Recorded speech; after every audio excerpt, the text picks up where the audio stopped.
Bonjour et bienvenue une nouvelle fois sur l'espace YouTube dédié au site mécaniqueuniverselle.net, le site qui essaie de démontrer que l'humanité a un sens, une orientation, une destinée. Donc nous les êtres humains qui construisons cette humanité, c'est-à-dire l'ensemble humain, chaque être humain qui apparaît sur cette terre, et qui appartient à l'humanité, eh bien, travaille à cette destinée. Donc nous avons un rôle, un sens dans notre existence. Et cette destinée, c'est l'accession à la paix universelle, à l'amour absolu, à l'extase. Et pour démontrer un peu cette théorie, je m'appuie parfois sur des ouvrages où je prends prétexte sur des ouvrages ou des podcasts. Et bien là, je travaille depuis quelque temps sur Ainsi parlait Zarathustra de Nietzsche, à partir du site Littérature Audio. Donc là, je suis au chapitre 3 de ce type de découpage, mais c'est la 12e, la 13e vidéo à ce sujet. Donc je lance et je commente, je digresse de façon atypique. Allons-y. 12. Des mouches de la place publique. Fuis, mon ami, dans ta solitude. Je te vois étourdi par le bruit des grands hommes et meurtri par les aiguillons des petits. Avec dignité, la forêt et le rocher savent se taire en ta compagnie. Ressemble de nouveau à l'arbre que tu aimes, à l'arbre aux larges branches. Il écoute, silencieux, suspendu sur la mer. Où cesse la solitude, commence la place publique. Et où commence la place publique, commence aussi le bruit des grands comédiens et le bourdonnement des mouches venimeuses. Dans le monde, les meilleures choses ne valent rien sans quelqu'un qui les représente. Ça n'a pas changé en réalité, la place publique, les médias, enfin peu importe comment, la révolution sont encore sur ce modèle, évidemment, propose aussi ce modèle. Pas que, mais aussi. Le peuple appelle ses représentants des grands hommes. Le peuple comprend mal ce qui est grand, c'est-à-dire ce qui crée. Tout à fait. Et là, je suis absolument d'accord. Mais en fait, je pense que c'est un certain type d'élite qui veut qu'on les représente qui se représentent, qui se construisent dans les médias en tant que grand homme, en tant que personnage, personnalité. Voilà. Ils acquièrent une certaine notoriété. En fait, c'est une façon de soigner leur narcissisme. Et évidemment, c'est usurpé. C'est pas les stars, on va dire, du panel médiatique actuel. Bon, ça tient pas la route en réalité. Ces grands hommes, ce sont, oui, ils correspondent à un moment de l'évolution, mais ça n'a rien à voir avec les grands hommes dont ils parlent. Et évidemment, par exemple, aujourd'hui, voilà, quelques décennies après, qui se souviennent des animateurs de télé des années 50 ou des années 60. Ou même des hommes politiques de cette époque-là, voilà, donc on disparaît très vite en réalité quand dans l'aventure humaine. Ce qui semble ne pas disparaître au fond, quand on y réfléchit. Par exemple, voilà, un Platon aujourd'hui sur la planète, il y a peut-être des millions d'êtres humains qui travaillent sur ce qu'il a écrit, sur ce qu'il a dit, sur ce qu'il... voilà, ou Socrate, ou Ibn Arabi, ou ou Maïmonide, ou Confucius, ou etc. Donc, il y a les choses qui perdurent, il y a des choses qui perdurent qu'on pourrait placer du côté, qui pourraient être placées du côté des grands hommes, mais tout est relatif évidemment, parce que il n'y a pas de supérieur et d'inférieur dans l'évolution de l'humanité. Nous sommes tous égaux. Le balayeur a autant d'importance, la personne qui fait le ménage sur le bureau du chef de l'État a autant d'importance que le chef de l'État. Mais absolument autant. Pour l'évolution de l'humanité, la même. Et ils sont à égalité en réalité. Sauf que un réclamera une sorte d'aura, il réclamera qu'on le bade, etc., etc. Mais c'est usurpé, en vrai. Mais il a un sens pour tous les représentants, pour tous les comédiens des grandes choses. Le monde tourne autour des inventeurs de valeurs nouvelles. Il tourne invisiblement. Mais autour des comédiens tourne le peuple et la gloire. Et il a raison, Nietzsche, voilà, par exemple, à l'époque, les comédiens de l'époque de Nietzsche, il n'y a pas de souvenir de ça. Par contre, Nietzsche, qui a bousculé les valeurs, qui a apporté des valeurs nouvelles, qui a travaillé à... mais parce qu'il était fait pour ça, c'est tout. Ça fait pas de lui quelqu'un de supérieur, c'est juste... celui qui va changer les valeurs de l'humanité, qui va faire évoluer les valeurs, eh bien, il va marquer l'humanité d'une certaine façon. Après, ça ne fait pas de lui quelqu'un de supérieur, ça fait que de lui ce dont parle Nietzsche, c'est-à-dire, oui, il y a ceux qui amusent le public, et puis et puis ceux qui vont travailler dans la profondeur de l'humanité. Le comédien a de l'esprit, mais peu de conscience de l'esprit. Il croit toujours à ce qui lui fait obtenir ses meilleurs effets, à ce qui pousse les gens à croire en lui-même. Demain, il aura une foi nouvelle, et après-demain, une foi... Et en lui-même, c'est ça. C'est-à-dire que, au fond, alors que Nietzsche va vouloir qu'on croit ce qu'il amène comme nouveauté, à la nouveauté, à son œuvre en réalité. Et c'est valable pour le peintre, pour l'artiste, pour la musique,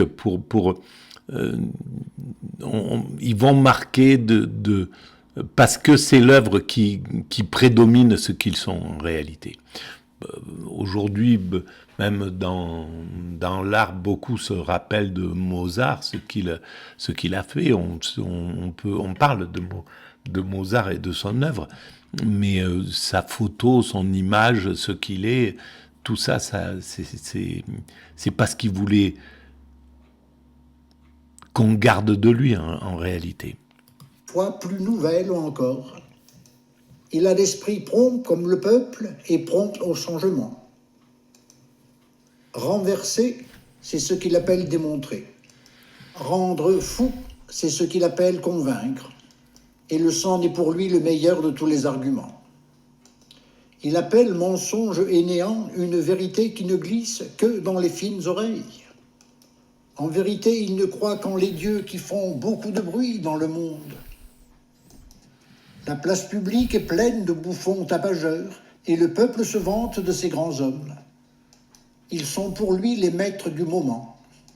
Mais le moment les presse, c'est pourquoi ils te pressent aussi. Le moment les presse. Ils veulent de toi un oui ou un non. Malheur à toi si tu voulais placer ta chaise entre un pour et un contre. Ne sois pas jaloux des esprits impatients ni absolus, ô amant de la vérité. Jamais encore la vérité n'a été se pendre au bras des intransigeants. Alors on voit à quel point il a regardé, il a observé le monde. C'est quelque chose qui a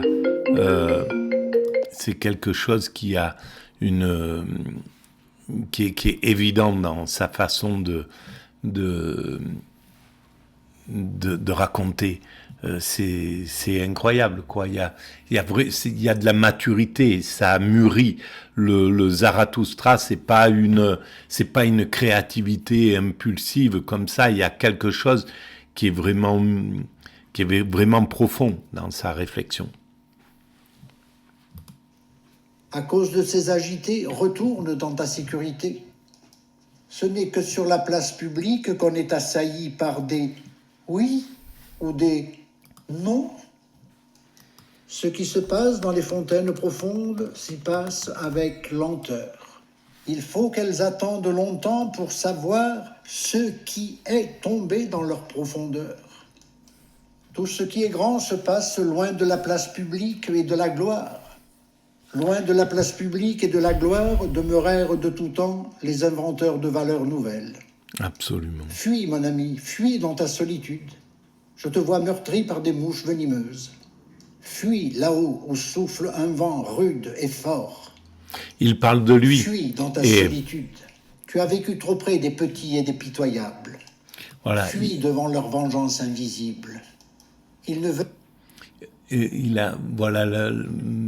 la vengeance invisible, c'est la souffrance qu'on endure, même sans qu'elle soit directe, le fait de se sentir incompris, de se sentir hors de ce monde, à côté de ce monde, et pourtant de devoir y participer. Il y a quelque chose qui est de l'ordre de la souffrance. Et il parle de lui en réalité là dans ce créatif de valeur, et c'est ce qui lui est arrivé.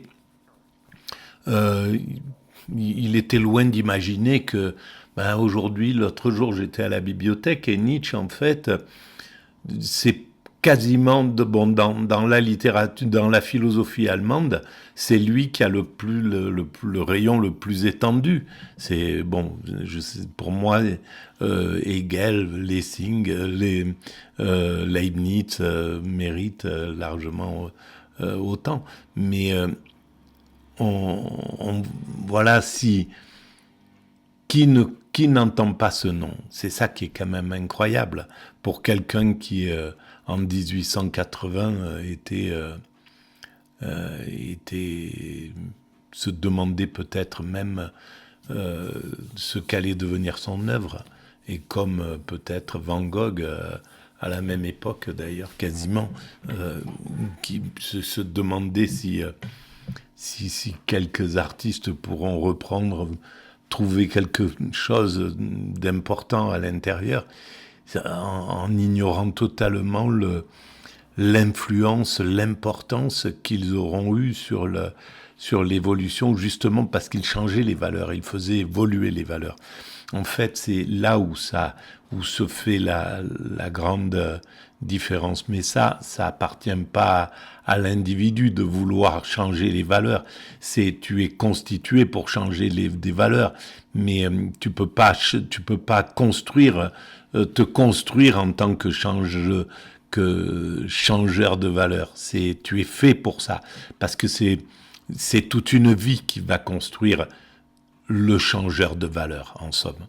Et Nietzsche, c'est sa vie entière qui va l'amener à écrire ce Zarathustra. C'est une vie de souffrance jusqu'à ce Zarathustra, une vie d'incompréhension, une vie de lutte, et un mélange d'intuition, d'intelligence, et de parcours de vie bien particulier qui va donner naissance à cette œuvre. Que se venger de toi.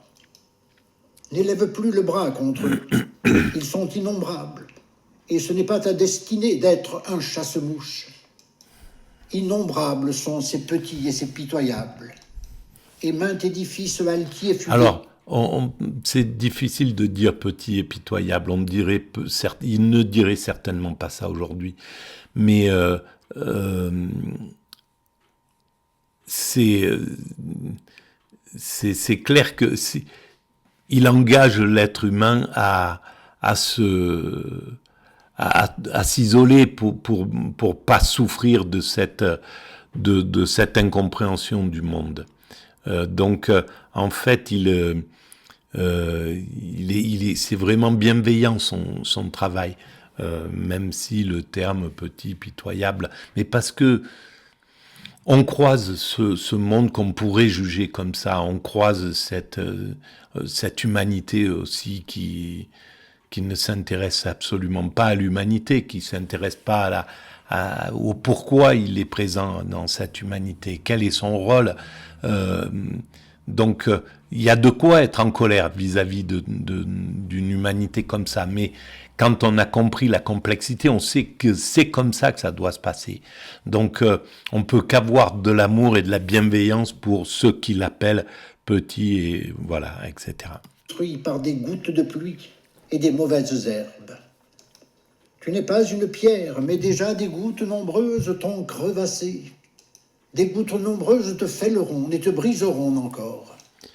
Je te vois fatigué par les mouches venimeuses. Je te vois déchiré et sanglant en maint endroit. Et ta fierté dédaigne même de se mettre en colère. Elle voudrait ton sang en toute innocence. Leurs âmes anémiques réclament du sang, et elles piquent en toute innocence. Mais toi, qui es profond, tu souffres trop profondément, même des petites blessures. Est-ce qu'il ne parle pas aussi de lui qui ne veut même pas se mettre en colère dans sa vie? Connaître sa vie, ça serait vraiment important. Je pense que Paul Rée, je pense que Lou Andrea Salomé ont écrit sur lui, et ça serait vraiment intéressant d'en voir la psychologie et la vie, la réalité, même si à l'époque c'était pas, on s'attardait pas vraiment à tout ça, mais même maintenant d'ailleurs. Et avant que tu ne sois guéri, leur ver venimeux aura passé sur ta main. Tu me sembles trop fier pour tuer ces gourmands. Mais prends garde que tu ne sois destiné à porter toute leur venimeuse injustice. Ils bourdonnent autour de toi, même avec leurs louanges. Importunité, voilà leur louange. Et là, on voit à quel point ça a été une bénédiction qu'il n'ait pas été encensé, qu'il ne soit pas rentré dans la célébrité, justement, Nietzsche. Parce que comment aurait-il supporté la violence de ce monde qui... les controverses, là, tout ce qui pouvait se jouer sur quelqu'un qui devient d'un seul coup célèbre dans le monde. On le voit avec les artistes dont certains artistes, ça me fait penser à Serrano qui avait fait Peace Christ. Voilà, il expose, et puis d'un seul coup c'est lancé dans les médias, alors que normalement l'œuvre elle est faite pour les amateurs de l'histoire de l'art. Et là, d'un seul coup, il est jeté en pâture, et donc il faut supporter après toute cette pression derrière. Est-ce qu'il l'aurait supporté? Donc l'isolement, la vie protège, je pense, justement ces créatifs, ou alors leur donne une vie brève. Hein, c'est possible. Quand ils sont pas protégés, elle abrège leur existence de souffrance.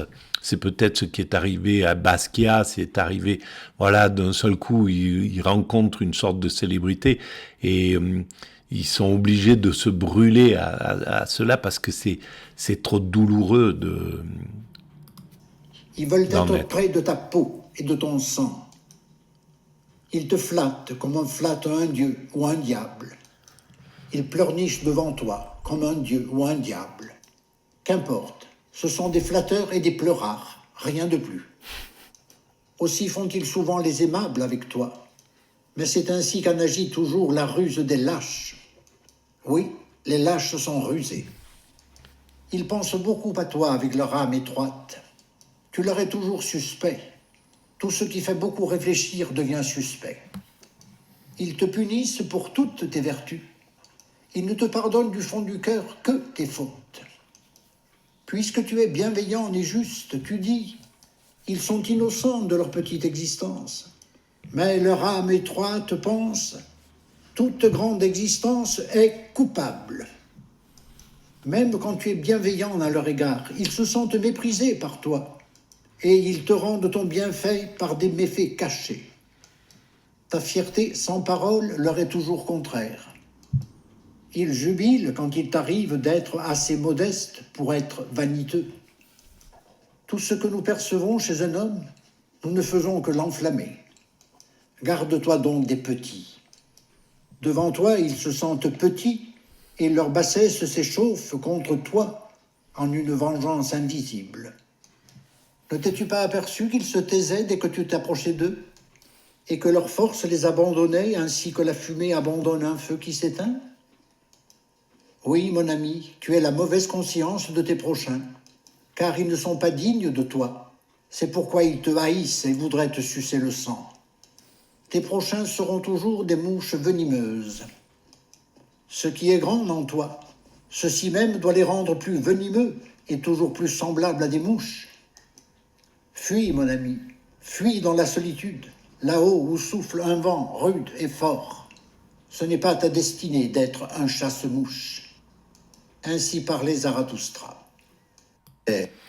Alors voilà, c'est vraiment très très important ce travail. Cette pensée. Et ça me donne à penser quelque chose. C'est pour ça que les intellectuels vivent avec les intellectuels. C'est pour ça que la séparation entre les classes est malgré tout marquée dans l'humanité. Parce que c'est très difficile. Dans le Coran,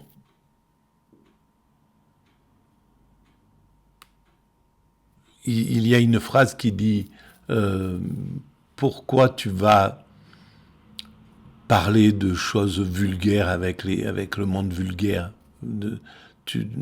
Ça sert, voilà, c'est un reproche quoi de se faire. Et en fait, quand on vit, c'est le problème justement là je peux parler un peu de mon cas, mais voilà, si on ne fait pas d'études, comme ça a été mon cas, qu'on se retrouve à travailler dans des boulots de gagne-pain, de misère un peu quelque part, on vit dans un milieu et il faut qu'on s'adapte.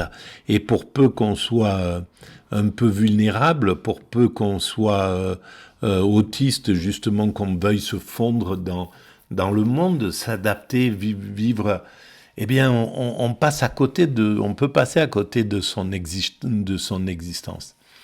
Et ça a été longtemps mon cas, par exemple, jusqu'à ce que je découvre la peinture qui m'a amené dans un milieu où enfin je pouvais parler de choses qui correspondaient à mon état d'esprit. Et puis plus tard, là, avec la philosophie, qui m'a amené dans des lieux où j'étais, même si je communiquais qu'avec les auteurs que je lisais, d'une certaine façon, avec les bouquins de classe que je lisais, je me sentais en harmonie avec les Hegel, les Spinoza, les Platon, etc., etc.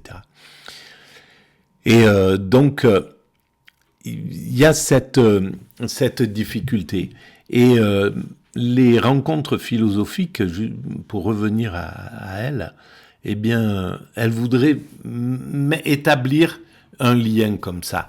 Mais en fait, ce lien entre les doctes, les savants et les philosophes ordinaires, par exemple, voilà. Mais en fait, c'est peut-être justement pour permettre aux ordinaires on va appeler ça comme ça, les philosophes ordinaires, les philosophes de l'ordinaire, de pouvoir être dans une communauté de pensée, dans une famille de cœur qui leur conviennent. Et c'est pour ça que il y a très longtemps, je pensais que le CNRS, les choses comme ça devaient s'ouvrir à des gens ordinaires qui avaient envie de chercher dans un certain domaine qui les intéressait, dont ils étaient passionnés, des gens. Alors ça se fait un peu par exemple, il y a des passionnés de météorologie ou des passionnés des étoiles, etc., qui ont des longues vues, qui cherchent, qui regardent, et qui maintenant peuvent amener leur travail avec les scientifiques. Et ce mélange, il est aussi pour pouvoir sortir de la souffrance, ceux qui sont pas au bon endroit, au bon milieu, qui en souffrent, disons, parce qu'il y en a qui en souffrent pas, évidemment. Mais il y a des gens qui ont du potentiel, un potentiel important, et qui sont contraints de mimer une vie qu'ils n'ont pas envie de mimer au fond. Et ça, c'est peut-être ce que je voudrais faire à travers les rencontres philosophiques. Là, c'est intéressant de pouvoir en parler comme ça aussi. Voilà, donc j'arrête là et puis je vous dis à très bientôt. Merci.